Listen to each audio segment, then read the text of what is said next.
WPJI 2024 এর result কিন্তু বেরিয়ে গেছে। তোমার র্যাঙ্ক যদি 10,000 বা 10,000 এর থেকে বেশি হয়ে থাকে, এই ভিডিওটি না দেখে কোনো সিদ্ধান্ত নিতে যাবে না। ইঞ্জিনিয়ারিং করতে চাও বা ফার্মাসি করতে চাও বা অন্য কিছু করতে চাও বা চাইছো ড্রপ দিতে, এই ভিডিও না দেখে কোনো সিদ্ধান্ত নয় কিন্তু। ভিডিওটি স্কিপ না করে পুরো ভিডিওটিকে ভালো করে দেখো যাতে তুমি সঠিক তথ্য পেতে পারো। আজকের আমাদের ভিডিওর টপিক কি? আজকের ভিডিওর টপিক 10,000 র্যাঙ্ক ইন WPJI 2024 বা অ্যাবাভ 10,000 র্যাঙ্ক ইন WPJI 2024। তুমি বুঝতেই পারছো যে ম্যাক্সিমাম ছেলেমেয়ের র্যাঙ্ক তো 10,000 এর থেকে বেশিই আছে, এবং তারা কি করে ফেলে, তারা তাদের জীবনে অনেক অনেক ভুল সিদ্ধান্ত নিয়ে ফেলে এই সময়। রেজাল্ট দেখে পরে তারা বিভিন্ন জিনিস ভাবতে লাগে এবং দিশা ঠিকঠাক না পাওয়ার জন্য তারা কিন্তু ভুল সিদ্ধান্ত নিয়ে ফেলে, আর যার কারণে তাদেরকে সারা জীবন মাসুল গুনতে হয়। হ্যাঁ, কারণ এটা তোমার একটা লাইফের প্রশ্ন। তোমার এইচএস এক্সাম হয়ে গেছে, ফার্স্ট এইচএস পাস ক্যান্ডিডেট, এখন তোমার ভবিষ্যৎ শুরু, ভবিষ্যৎ গঠনের কাজে তুমি এই নিযুক্ত হতে চলেছো। এখন যদি তুমি একটি ভুল সিদ্ধান্ত নিয়ে ফেলো, তাহলে তোমার ভবিষ্যৎ কোনোদিনও আর সুগঠিত হতে পারবে না। তাই তোমাকে যদি তোমার ভবিষ্যৎ সুগঠিত হতে হয়, তাহলে তোমাকে এখন সঠিক সিদ্ধান্ত নিতে হবে, কারণ একটি সঠিক সিদ্ধান্ত তোমার জীবনের উপর অনেক কিছু নির্ভর করে। ঠিক আছে, তো তুমি মনে করো পরীক্ষা দিয়েছো, পরীক্ষার রেজাল্ট বেরিয়ে গেছে WPJI 2024 এর, এবং তুমি দেখলে যে তোমার রেজাল্ট 10,000-এর বেশি এসছে। সবার তো 10,000 আসবে না, একজনেরই 10,000 আসবে, কারোর 10,000 1 2 3 4 করে তুমি দেখছো তোমার র্যাঙ্ক 10,000-এর বেশি এসছে। তা হতে পারে 50,000, 60,000, 70,000, 80,000, 1,00,000, যাই আসুক। ঠিক আছে, আমি স্টুডেন্ট গুলোকে দুটো পার্টে ভাগ করছি, একটা যারা ইঞ্জিনিয়ারিং করতে চাইছে, আর আরেকটা পার্ট যারা ফার্মাসি করতে চাইছে। ইঞ্জিনিয়ারিং পার্টের নিয়ে যদি আলোচনা করি, তাহলে আমি পরিষ্কার ভাবে বলছি, এই যে তুমি র্যাঙ্ক করেছো 10,000 বা 10,000-এর বেশি, এই র্যাঙ্ক করার পরে প্রতিটি ছেলে মেয়ের মধ্যে বিভিন্ন ভাবনা আছে। যেমন কি, অনেকে ভাবে যে এই র্যাঙ্কে ভালো গভর্নমেন্ট কলেজ কি আছে, অনেকে ভাবে এই র্যাঙ্কে ভালো প্রাইভেট কলেজ কি আছে, অনেকে ভাবে এই র্যাঙ্কে TFW পাবো কি পাবো না, অনেকে ভাবে যে এই র্যাঙ্কটা নিয়ে করে ইঞ্জিনিয়ারিং করা উচিত হবে কি হবে না। এটা নিয়ে করে যে চিন্তা করছে, সেই কিন্তু প্রকৃত চিন্তা করছে। তোমাকে অবশ্যই ভেবে নিতে হবে যে তোমার র্যাঙ্ক কিন্তু মোটেও ভালো আসেনি। WPJI তে তোমার যদি 10,000 র্যাঙ্ক এসেছে, অনেকে ভাবে আমার 10,000 র্যাঙ্ক চলে এসছে, আমার 9,500 র্যাঙ্ক চলে এসছে, আমার 12,000 র্যাঙ্ক চলে এসছে, 15,000 চলে এসছে, খুব ভালো র্যাঙ্ক এসছে। না, তোমার র্যাঙ্ক মোটেও ভালো আসেনি। ঠিক আছে, WPJI তে ভালো র্যাঙ্ক বলতে গেলে 2,000 থেকে ম্যাক্স টু ম্যাক্স 3,000, সেটাকে ভালো র্যাঙ্ক তাও বলা চলে, এটাকে কিন্তু ভালো র্যাঙ্ক বলা চলে না। যদি তুমি 10,000 র্যাঙ্ক করছো, 12,000, 15,000, 20,000, 25,000, এবং তুমি যেহেতু একটি প্রাইভেট কলেজে ভাবছো আমি পেয়ে যাবো, বা একটি সপ্তম গভর্নমেন্ট কলেজে আমি চান্স পেয়ে যাবো, তুমি যদি ভাবছো, তাহলে ভুল ভাবছো। নিজের ভ্রান্ত ধারণাকে প্রথমে দূর করো যে এই র্যাঙ্কটা কখনো ভালো নয়। এরপর কি বুঝলে তুমি যে এই র্যাঙ্কটা মোটেও ভালো হয়নি, এটি একটি ডিসেন্ট র্যাঙ্ক। এটি একটি ডিসেন্ট র্যাঙ্ক মানে কি বলা যেতে পারে, এটি একটি মোটামুটি র্যাঙ্ক, না খুব বাজে না খুব ভালো, মোটামুটি একটা র্যাঙ্ক। তো এই র্যাঙ্কে তোমাকে কিন্তু সঠিক সিদ্ধান্ত নেওয়ার জন্য, আমি যাদের কথা বলছি ইঞ্জিনিয়ারিং, যারা ইঞ্জিনিয়ারিং করবে ভাবছো, ইঞ্জিনিয়ার হবে ভাবছো, তাদের কথা বলছি। 10,000-এর বেশি র্যাঙ্ক হয়েছে, তুমি ভাবছো টপ 10 গভর্নমেন্ট কলেজ কি আছে, টপ 10 সেমি গভর্নমেন্ট কলেজ কি আছে, এটা ভাবা বন্ধ করো। ঠিক আছে, তোমার কি করণীয়? তোমার করণীয় হচ্ছে কি, যে এই কলেজগুলিকে বাদ দিয়ে যে সমস্ত প্রাইভেট কলেজগুলি এই র্যাঙ্কের মধ্যে চলে আসবে, সেই সমস্ত প্রাইভেট কলেজগুলিতে চেষ্টা করা, যদি তোমার ফ্যামিলি বেয়ার করতে পারে ফিজ, তবে। এরপরে তুমি হয়তো বলছো যে দাদা আমার ফ্যামিলি ফিজ বেয়ার করতে পারবে না। হ্যাঁ, অবশ্যই অনেক ছেলে মেয়ের অবস্থা খুব একটা ভালো নয়, আর্থিক অবস্থা, কিন্তু সেক্ষেত্রে তোমাদের TFW ব্যবস্থা আছে। TFW এর মাধ্যমে প্রাইভেট কলেজগুলিতে চেষ্টা করো, যেগুলি ভালো প্রাইভেট কলেজ। সেটিও আমি আলোচনা করেছি আমাদের টপ 10 ইঞ্জিনিয়ারিং কলেজের ভিডিওতে, যে কোনগুলি ভালো প্রাইভেট কলেজ এবং কোনগুলিতে পড়া উচিত, কোনগুলিতে পড়া উচিত নয়। টপ 10 প্রাইভেট কলেজ নিয়ে আমি কিন্তু আলোচনা করেছি। ঠিক আছে, তো তুমি চাইলে সেই ভিডিওটাও দেখতে পারো আমাদের চ্যানেলে যেয়ে।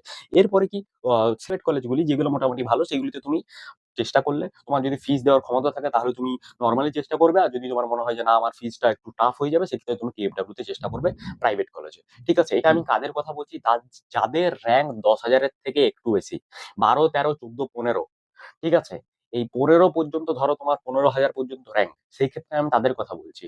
কিন্তু দাদা তারপরে কি হবে, আমার র্যাঙ্ক 17,000, 18,000, 25 বা 30, সেক্ষেত্রে আমি তোমাকে বলবো যে তুমি যে র্যাঙ্কের কথা বলছো, 25,000, 30,000, 35,000, ইউটিউবে শয়ে শয়ে ভিডিও পেয়ে যাবে। 30,000 র্যাঙ্কে গভর্নমেন্ট কলেজ, 30,000ও কলেজ পাওয়া যেতে পারে, এটা পাওয়া যেতে পারে, এই ব্রাঞ্চ পাওয়া যেতে পারে। আমি কিন্তু তোমাকে সেই সমস্ত কথা মোটেও বলবো না ভিউজের জন্য। ভালো করে বোঝো, আমি তোমাকে সঠিক তথ্যটাই কিন্তু দিতে চলেছি।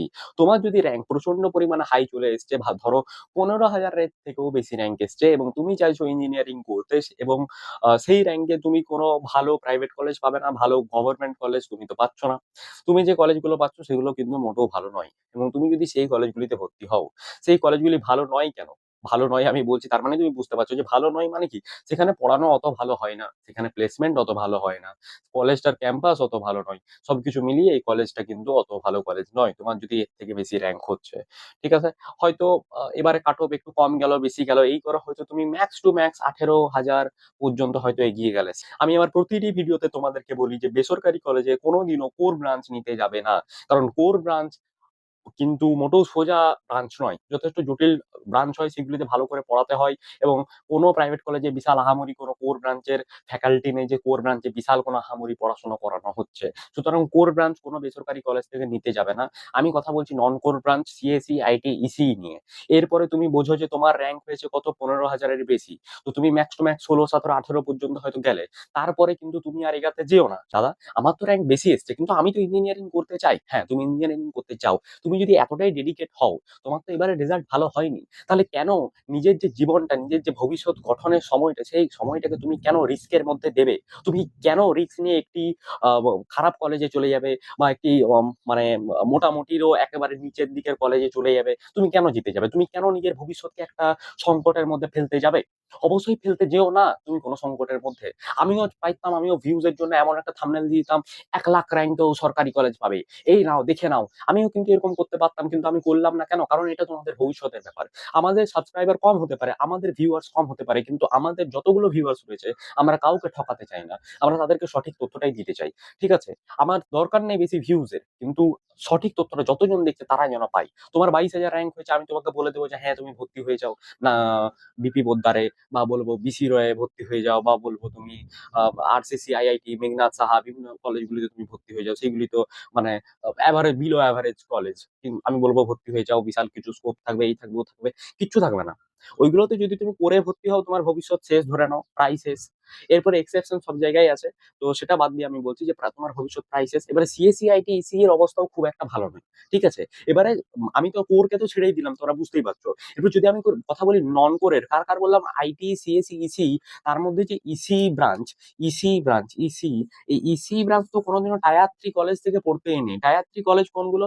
যে কলেজগুলি র্যাঙ্কিং এ অনেক নিচের দিকে আছে, যে কলেজগুলিতে অত ভালো পড়াশোনা হয় না, প্লেসমেন্ট হয় না, সেগুলি টায়ার 3 কলেজের মধ্যে আছে।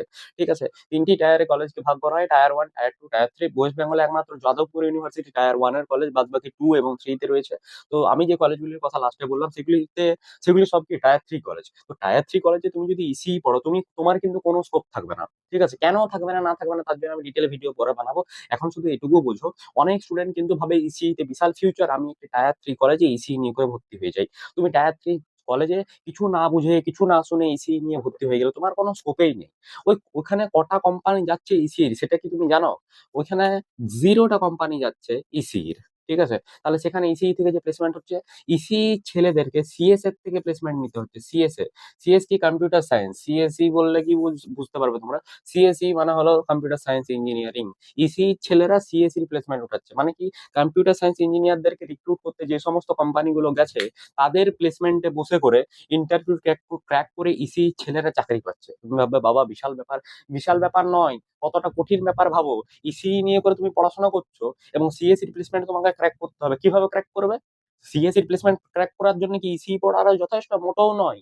কোডিং শিখতে হবে, কম্পিউটার ল্যাঙ্গুয়েজ আলাদা করে বিভিন্ন জিনিসপত্র শিখতে হবে, যেগুলো সিএসসি সাবজেক্ট রয়েছে। সিএসসিও কোনো সোজা নয়, আর ইসি কিন্তু সিএসসি থেকেও বলতে গেলে টাফ। তো এই সাবজেক্টটাকে পড়ছো, তার পাশাপাশি আবার সিএসসি জিনিস শিখতে হবে ওই কলেজে পড়লে, চাকরি যদি পেতে হয়। বুঝতে পারলে? আর তুমি যদি একটি তুমি বুঝতেই পারছো যে তুমি তুমি 25,000 র্যাঙ্ক করেছো, তাহলে তুমি কত ভালো স্টুডেন্ট। আর বিশাল আহামরি স্টুডেন্ট তুমি নিশ্চয় নয়। তোমাকে যে করে ওইখানে ইসি চাপ নিতে হবে, আবার সিএসসি পড়তে হবে, দুটো সাবজেক্টকে পড়তে হবে, তবে যে তুমি প্লেসমেন্ট পেতেও পারো আর নাও পেতে পারো আজ থেকে 4 বছর পরে। কারণ তুমি এখন ভর্তি হচ্ছে সেই কলেজের, মনে করো এভারেজ প্যাকেজ 4 লাখ। ঠিক আছে, তুমি গ্যারান্টি দিতে পারবে যে তুমি যখন 4 বছর পরে গ্রাজুয়েট হবে 2028 সালে, 2028 সালে এভারেজ প্যাকেজ 4 লাখ থাকবে? তুমি গ্যারান্টি দিতে পারবে? কোন হনু গ্যারান্টি দিতে পারবে? কেউ দিতে পারবে না। তোমার আশেপাশে পাড়া প্রতিবেশী বিভিন্ন লোক তোমাকে বিভিন্ন জিনিস বোঝাবে যে চলে যাও না, চলে যাও না, কিছু না কিছু একটা হয়ে যাবে। মোটেও কিছু না কিছু একটা হবে না। এই দাদার কথা ভালো করে শোনো, কিছু না কিছু মোটেও হবে না। মন দিয়ে ভিডিওটা শোনো। আর যে স্কিপ করছে সে কিন্তু গেলে, সে কিন্তু মরে গেলে, কোনো একটি ফালতু কলেজে ইসি নিয়ে করে ভর্তি হয়ে গেলে তারপর সেখানে যে করে ব্যাংক পার্টি বাজিয়ে কোনো লাভ নেই, কোনো লাভ নেই, কিচ্ছু করতে পারবে না।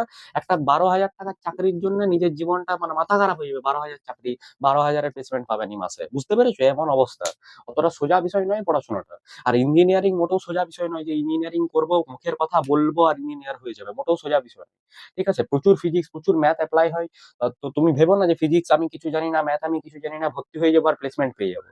সেই সমস্ত স্বপ্ন তুমি ছেড়ে দাও। তো তুমি নিশ্চয়ই বুঝতে পারলে আমি তোমাকে কি বললাম, যে আমি কি বলতে চাইলাম। আমি তোমাকে কি বলতে চাইলাম আমি একটু সামারি করে দিচ্ছি। আমি তোমাকে বলতে চাইলাম যে তুমি যদি ইঞ্জিনিয়ারিং করতে চাইছো, তোমার র্যাঙ্ক যদি 20,000, 18,000 বা 20,000-এর বেশি এসছে, সেক্ষেত্রে তুমি কোনো কলেজ নিতে যেও না। তাহলে আমি কি করবো? আমার অনেক ইচ্ছে ইঞ্জিনিয়ার হওয়া। তুমি এটাই করবে, তুমি একটা বছর ড্রপ দেবে, ভালো করে পড়াশোনা করবে, ভালো র্যাঙ্ক করবে, ভালো কলেজে যাবে, দিয়ে তোমার যা ব্রাঞ্চে পড়তে ইচ্ছা সেই ব্রাঞ্চে তুমি পড়ো, কেউ বারণ করবে না।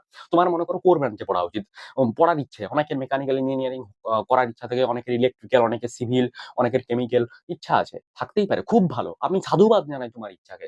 কিন্তু এই সমস্ত ফালতু কলেজ থেকে করে কোনো লাভ নেই। ভালো কলেজ থেকে করো, তার জন্য ভালো র্যাঙ্ক করতে হবে, পরের বছর পরীক্ষা দাও। Jadavpur university, Kolkata university, Jalpaiguri engineering college, এইগুলির থেকে কোর খুব ভালো। এইগুলিতে তুমি কোর পড়ো, কোনো অসুবিধা নেই। ঠিক আছে, তোমার সিএসসি আইটি ইসি করা আছে, ইসি করার তোমার ইচ্ছা আছে, তুমি যাদবপুরে চান্স করো, যাদবপুরে ইসি নিয়ে করে পড়ো, খুবই ভালো স্কোপ রয়েছে, খুব ভালো করে শিখবে, মানে প্রচুর প্রচুর স্কোপ। ঠিক আছে, সেইগুলি নিয়ে করে পড়ো, মানে তোমাকে একটা ভালো কলেজে পৌঁছাতে হবে। তুমি নিজের জীবনটা নষ্ট করো না তাড়াহুড়া করে, যে 1 বছর আমাকে এগাতে হবে। তুমি 1 বছর এগাতে যে 5 বছর পিছিয়ে যাবে। এই কলেজে ভর্তি হলে তুমি দেখবে 1 বছর পরে যে ভর্তি হলো, তুমি মনে করো 2028-এ প্লেসমেন্ট পেলে কত টাকার, 20,000 টাকার একটা প্লেসমেন্ট পেলে। ঠিক আছে, আর তোমার পরে একজন ড্রপ দিয়ে ভর্তি হলো যাদবপুরে, তার প্লেসমেন্ট হবে 2029-এ নিশ্চয়ই, কারণ সে ভর্তি হয়েছে কবে, 2025-এ। তার প্লেসমেন্ট হবে 2029-এ। সে গ্র্যাব করলো প্লেসমেন্ট মনে করো 60,000 টাকার, আর তুমি বসে আছো 20,000 টাকায়। তো তোমার কি লাভ দিল? 1 বছর এগিয়ে কি এগালে তুমি? কিছুই এগালে না, বরং আরো পিছিয়ে গেলে। আর তারপরে কি, একটি ভালো কোম্পানিতে ঢুকেছে, এর ইনক্রিমেন্ট হতে থাকবে, হতে থাকবে, হতে থাকবে, এর কাছে যাদবপুরের ট্যাগ সারা জীবন থাকবে। তুমি কিভাবে করবে ভেবে দেখেছো? প্রচন্ড কঠিন। সুতরাং ভুল করো না। তোমার যদি বাজে র্যাঙ্ক এসছে, খুব ভালো র্যাঙ্ক আসেনি, মোটামুটি র্যাঙ্ক এসছে, ভাবনা চিন্তা করে ডিসিশন নাও। আমি তোমাকে সঠিক ধারণা দিলাম। এরপর যদি আমি আসি ফার্মাসি, আমি তাড়াতাড়ি বলে দিচ্ছি। ফার্মাসির ক্ষেত্রেও আমার ভিডিও বানানো আছে, টপ 10 ফার্মাসি কলেজ কি। জলদি এসে যাও চ্যানেলে, এমন কোনো বিশাল ভিডিও নেই যে বিশাল খুঁজতে হবে 500টা ভিডিও। অনেক কম ভিডিও আছে, অনেক কম ভিডিও আছে, আরামসে খুঁজে পেয়ে যাবে, একটু স্ক্রোল করলেই পেয়ে যাবে। পেয়ে গেলে টপ 10 ফার্মাসি কলেজটা দেখো। সেখানে আমি পরিষ্কার বলেছি যে তোমার কোন কলেজ নেওয়া উচিত, কোন কলেজ নেওয়া উচিত নয়। ডেডিকেটেড আলাদা ভিডিও রয়েছে, সেটিকে দেখলেই তোমার ফার্মাসি সম্বন্ধে ধারণা ক্লিয়ার হয়ে যাবে। তাও আমি কিন্তু ভালো কলেজ বলতে খুব একটা বেশি ভালো কলেজ নাই। জোর 4-5টা ভালো কলেজ রয়েছে, 5টি ধরো ভালো কলেজ রয়েছে, তা বাদ দিয়ে কিন্তু বিশাল আহামরি কলেজ ফার্মাসির ওয়েস্ট বেঙ্গলে কিন্তু নেই অ্যাভেলেবেল। তো সেগুলো কি করবে না করবে সেই ভিডিওতে বলা আছে, সেই ভিডিওটি দেখলেই কিন্তু তোমার ক্লিয়ার হয়ে যাবে। আর তোমাকে একটি খুবই গুরুত্বপূর্ণ কথা আমি জানিয়ে দিই, আমাদের চ্যানেলের একটি পলিসি হচ্ছে সব কমেন্টে রিপ্লাই দেওয়া। আমরা সমস্ত কমেন্টে রিপ্লাই দিই, যাতে ছেলে মেয়েদের যা অসুবিধা হচ্ছে সেটা যাতে ক্লিয়ার হয়। এই করে আমাদের একটি ভিডিওতে প্রায় 70-80টি কমেন্ট পড়েছিল, এবং আমরা প্রতিটি কমেন্টের রিপ্লাই কিন্তু ভালোভাবে দিয়েছি, তাদেরকে আমরা গাইড করেছি, এবং অনেকে কিন্তু উপকৃত হয়েছে, আমাদেরকে সাহায্য জানিয়েছে, যেহেতু তারা সাহায্য পেয়েছে। তো তোমাদের যদি সিদ্ধান্ত নিতে অসুবিধা হচ্ছে, তোমরা যদি বুঝতে পারছো না কি করবে, তোমাদেরকে যদি অনেকে অনেকভাবে বিভ্রান্ত করছে যে এটা করো, সেটা করো, সেটা করো, আমরা রয়েছি। কমেন্ট করো, কমেন্ট করে আমাদেরকে জানাও তোমার অসুবিধা, আমরা কিন্তু তোমাকে রিপ্লাই দিব, রিপ্লাই দিয়ে জানিয়ে দেবো যে কিভাবে তোমার সমস্যার সমাধান হবে, তোমার জন্য ঠিক কি। আমাদের যতটা সাধ্য, আমরা যতটা জানি ততটা দিয়ে আমরা তোমাকে সাহায্য করবো অতি অবশ্যই। তো তুমি আমাদেরকে সাহায্য করো সাবস্ক্রাইব করে, লাইক করে, আর ভিডিওটিকে শেয়ার করে, যাতে এই যে 10,000-এর বেশি র্যাঙ্ক যতগুলি ছেলের হয়েছে, সবাই যেন এই ভিডিওটি দেখে, ভিডিওটি দেখে যেন তারা বুঝতে পারে, তারা যেন এইসব উল্টাপাল্টা ব্রাঞ্চ না নিতে যায়, উল্টাপাল্টা কলেজ যেন না নিতে যায়, তারা যেন নিজেদের জীবন নষ্ট না করে। কারণ এখানে আমরা এসেছি কি সঠিক জ্ঞান, সঠিক বার্তা পৌঁছে দেওয়ার জন্য। তো আমাদের চ্যানেলকে ছেড়ে যাওয়ার কোনো প্রশ্নই নেই। চ্যানেলটিকে সাবস্ক্রাইব করো, ভিডিওটিকে লাইক করো, এবং চারিদিকে ছড়িয়ে দাও। আজকের ভিডিওটি আমি এখানেই শেষ করছি।